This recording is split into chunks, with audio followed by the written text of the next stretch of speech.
Salut, c'est Nico, je suis à Saint-Denis, à la Cité du Cinéma, où on a chaussé casque et gilet de sécurité pour aller sur le chantier du futur plus grand restaurant du monde.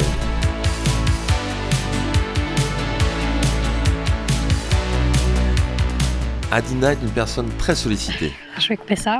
Elle prend néanmoins quelques instants pour nous faire visiter les lieux.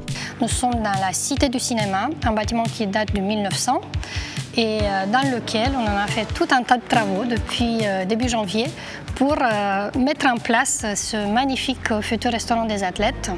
3400 places assises, à peu près 15 000 personnes à nourrir. Et tout ça dans un espace qui n'était pas destiné à l'origine à la restauration. On a donc dû trouver un concept. Pour faire simple, il y a tout en amont une zone distribution salade-bar, donc la zone des entrées. On rentre dans le restaurant, on a toute une partie distribution desserts et produits laitiers.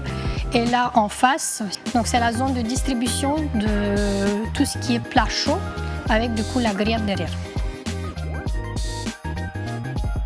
C'est quand même un projet hors échelle, hors norme et quelque chose qui t'arrive sans doute une fois dans la vie.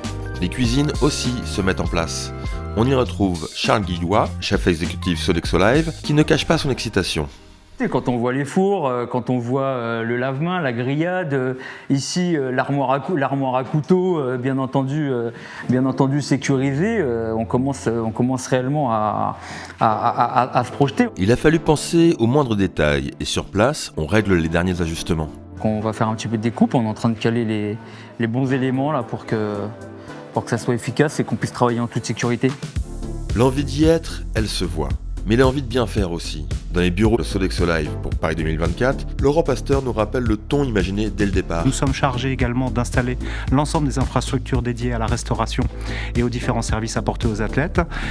Et par rapport à cela, imaginez la seconde vie, le réemploi de tous les éléments constitutifs de l'infrastructure de restauration, jusqu'à son petit équipement, c'est-à-dire la moindre cuillère, la moindre fourchette. Alors que l'offre de restauration en extérieur est aussi en cours d'aménagement, on se donne rendez-vous ici même dans un peu plus d'un mois, dans un village qui accueillera ses premiers athlètes.